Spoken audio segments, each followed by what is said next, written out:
देशवासी को संबोधित करुछंती प्रधानमंत्री नरेंद्र मोदी मन की बात। शताब्दी के बेहतरीन आर्किटेक्चर के लिए जाना जाता है।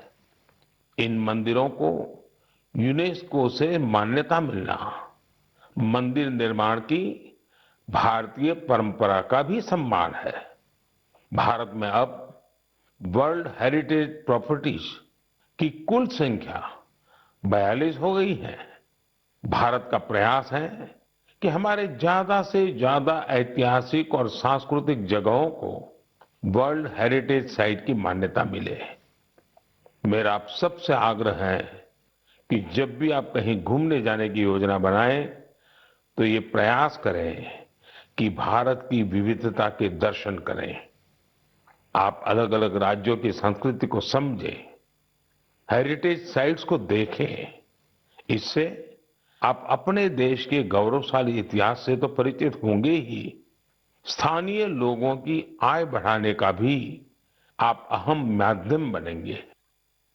मेरे परिवारजनों, भारतीय संस्कृति और भारतीय संगीत अब ग्लोबल हो चुका है।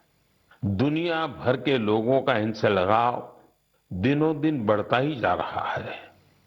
एक प्यारी सी बिटिया द्वारा की गई एक प्रस्तुति, उसका एक छोटा सा ऑडियो आपको सुनाता हूं। जगज्जालपालं कजत्कण्ठमालं शरच्चन्द्रभालं महादैत्यकालं नभो नीलकायं तुरावारमायं सुपद्मसहायं भजेऽहं नागेन्द्रहाराय त्रैलोचनाय भस्मङ्गरागाय माहेश्वराय नित्याय शुद्धाय दिगंबराय तस्मै नकाराय नमः शिवाय। इससे सुनकर आप भी हैरान हो गए ना? कितनी मधुर आवाज है और हर शब्द में जो भाव झलकते हैं, ईश्वर के प्रति उनका लगाव हम अनुभव कर सकते हैं। अगर मैं ये बताऊं कि सुरीली आवाज जर्मनी की एक बेटी की है तो शायद आप और अधिक हैरान होंगे।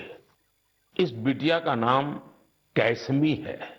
21 साल की कैसमी इन दिनों इंस्टाग्राम पर खूब छाई हुई है। जर्मनी की रहने वाली कैसमी कभी भारत नहीं आई है, लेकिन वो भारतीय संगीत की दीवानी है। जिसने कभी भारत को देखा तक नहीं, उसकी भारतीय संगीत में ये रुचि बहुत ही इंस्पायरिंग है। कैसमी जन्म से ही देख नहीं पाती है, लेकिन ये मुश्किल चुनौती उन्हें असाधारण उपलब्धियों से रोक नहीं पाई। म्यूजिक और क्रिएटिविटी को लेकर उनका पैशन कुछ ऐसा था कि बचपन से ही उन्होंने गाना शुरू कर दिया। अफ्रीकन ड्रमिंग की शुरुआत तो उन्होंने महज 3 साल की उम्र में ही कर दी थी।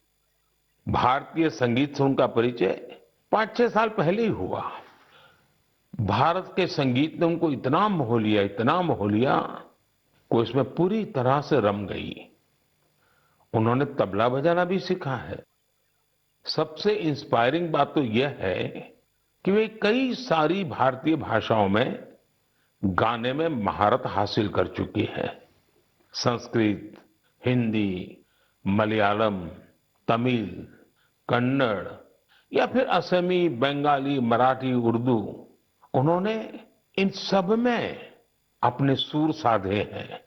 आप कल्पना कर सकते हैं, किसी को दूसरी अनजान भाषा की 2-3 लाइनें बोलनी पड़ जाए तो कितनी मुश्किल आती है।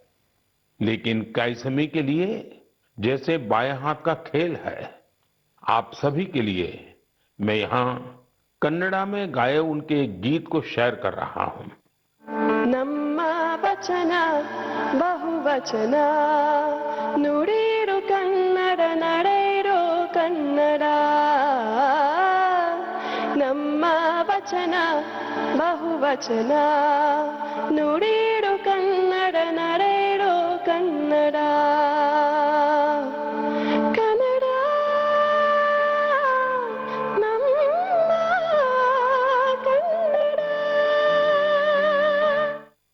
भारतीय संस्कृति और संगीत को लेकर जर्मनी की कैसमी के इस जुनून की मैं हृदय से सराहना करता हूं।